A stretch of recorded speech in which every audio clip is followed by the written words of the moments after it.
नमस्कार दोस्तों, स्वागत है आपका हमारे चैनल ज्ञान लो में। आज हम सॉल्व करेंगे जो क्वेश्चन है 3.13 हमारा क्लास 11 फिजिक्स एनसीईआरटी सॉल्यूशन कर रहे हैं chapter 3 motion in straight line. तो क्वेश्चन हमें क्या दिया है, explain clearly with examples the distinction between.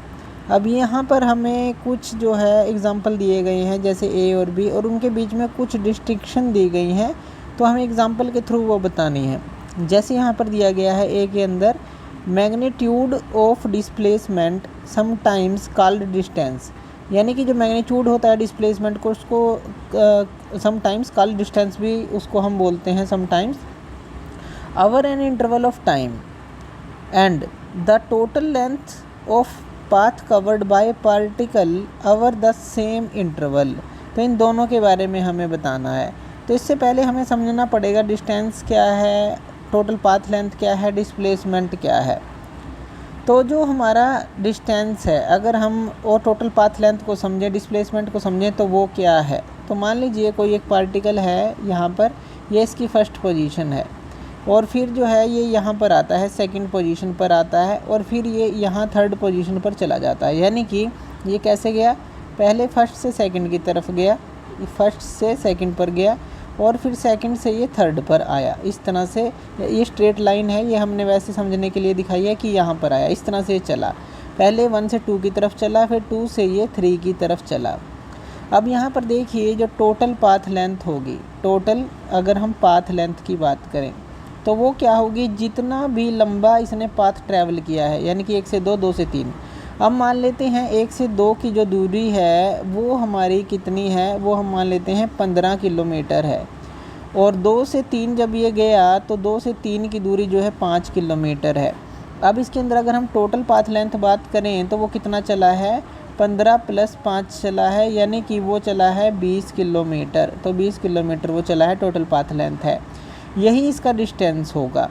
अब अगर हम डिस्प्लेसमेंट की बात कर लें कि जो डिस्प्लेसमेंट है तो वो क्या होगा, जो डिस्प्लेसमेंट है, डिस्प्लेसमेंट हमारा होता है शॉर्टेस्ट डिस्टेंस बिटवीन जो हमारा इनिशियल पोजीशन है और फाइनल पोजीशन होता है, इनिशियल एंड जो फाइनल पोजीशन है, फाइनल पोजीशन के बीच में। जैसे कि शॉर्टेस्ट डिस्टेंस क्या है, मान लीजिए अगर आप इस तरह से एक कोई बी ब्लॉक ले लें, तो यहाँ पर मान लीजिए ए से बी गया और बी से सी गया, तो शॉर्टेस्ट डिस्टेंस क्या है, ए से सी। ए सी हमारा डिस्प्लेसमेंट होगा यहाँ पर, लेकिन ए से बी, बी से सी ये हमारा टोटल डिस्टेंस होगा, या कहीं कि टोटल पाथ लेंथ होगी। तो शॉर्टेस्ट डिस्टेंस यहाँ पर क्या है, 1 3 के बीच का, ये 1 से 3 के बीच का ये जो डिस्टेंस है शॉर्टेस्ट डिस्टेंस है। 1 से 3 के बीच का कितना आ जाएगा, 15 में से हम 5 को घटा देंगे, यानी कि ये जो है 10 किलोमीटर जो है शॉर्टेस्ट डिस्टेंस है, डिस्प्लेसमेंट है। तो यहाँ से हम इन चीज़ों को समझे कि डिस्प्लेसमेंट क्या है, टोटल पाथ लेंथ क्या है। तो अब यहाँ पर देखिए जो मैग्नीट्यूड ऑफ एवरेज वेलोसिटी होती है उसका फॉर्मूला होता है magnitude of displacement by time interval, तो ये होता है। और एवरेज स्पीड का फॉर्मूला होता है total path length by time interval. यानी कि अगर हम यहाँ पर देखें मैग्नीट्यूड ऑफ डिस्प्लेसमेंट, यानी कि डिस्प्लेसमेंट क्या है, शॉर्टेस्ट डिस्टेंस है, जो कि हमने यहाँ पर क्या निकाला, शॉर्टेस्ट डिस्टेंस जो कि हमने निकाला, ये क्या निकाला, 15 माइनस जो है 5, यानी कि 10 किलोमीटर, 10 किलोमीटर निकाला। ये जो शॉर्टेस्ट डिस्टेंस है 1 से 3 का। तो यहाँ पर क्या आ जाएगा हमारा, यहाँ पर आ जाएगा 10 डिवाइड बाय उसने कितना समय लिया।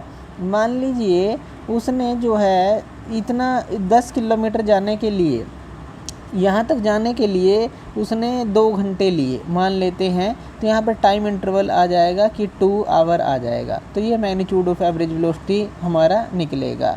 तो मीटर पर सेकंड जो है या किलोमीटर पर आवर जो है, इस तरह से इसकी यूनिट्स होती हैं।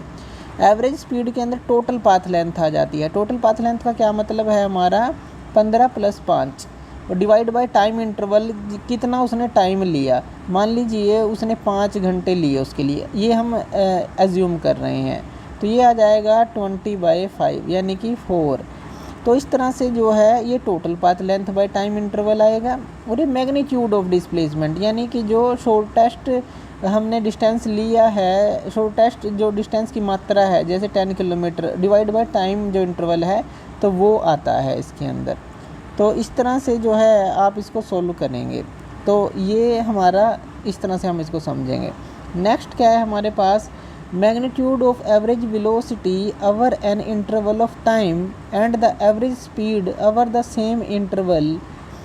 तो यही जो हमने यहाँ पर दिखाया है, यही इसके अंदर जो हमें क्वेश्चन दिया गया है। Average speed of particle over an interval of time is define as the total path length divide by the time interval, जो कि हमने यहाँ पर लिखा है। पहले के अंदर तो हमने उसको समझा, दूसरे के अंदर इसी फॉर्मूले को हमने यहाँ पर लगा कर दिखाया है। Show in both A and B that the second quantity is either greater than और इक्वल टू द फर्स्ट, कि जो सेकंड क्वांटिटी है क्या वो ग्रेटर हो सकती है या फिर इक्वल हो सकती है।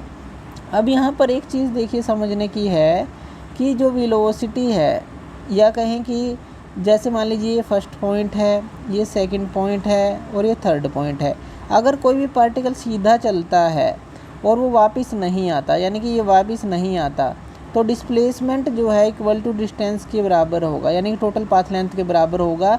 एक से वो चली जा रहा है आगे, तो आप या टोटल पाथ लेंथ ले लें या डिस्प्लेसमेंट ले लें, एक ही बात आएगी। तो यहाँ पर हम कह सकते हैं कि इक्वल ये हो सकता है अगर ये जो है एक ही डायरेक्शन में चलता है, तो ये इक्वल हो सकता है। वन डायमेंशनल मोशन की अगर हम बात करते हैं, तो इस तरह से हम कह सकते हैं कि अगर हम एवरेज स्पीड की बात करें और मैग्नीट्यूड ऑफ एवरेज वेलोसिटी की बात करें, ये इक्वल हो सकता है अगर एक ही डायरेक्शन में, सेम डायरेक्शन में कोई भी पार्टिकल चलता रहता है, वापस नहीं आता, यानी कि शॉर्टेस्ट डिस्टेंस हमें मिलता ही नहीं, वापस आएगा तो हमें डिस्प्लेसमेंट देखना पड़ेगा। लेकिन अगर ये एक डायमेंशन में चलता रहेगा तो डिस्टेंस या कहीं की टोटल पाथ लेंथ जो है डिस्प्लेसमेंट के बराबर ही होगा, और टाइम इंटरवल जो है वो हम ले लेंगे जो भी हमें गिवन होगा, तो तब वो इक्वली हो सकता है। तो ये था हमारा क्वेश्चन 3.13। तो थैंक यू वीडियो देखने के लिए, और इसी तरह की वीडियोज़ के लिए आप हमारे चैनल ज्ञान लो पे हमें सब्सक्राइब कर सकते हैं। धन्यवाद।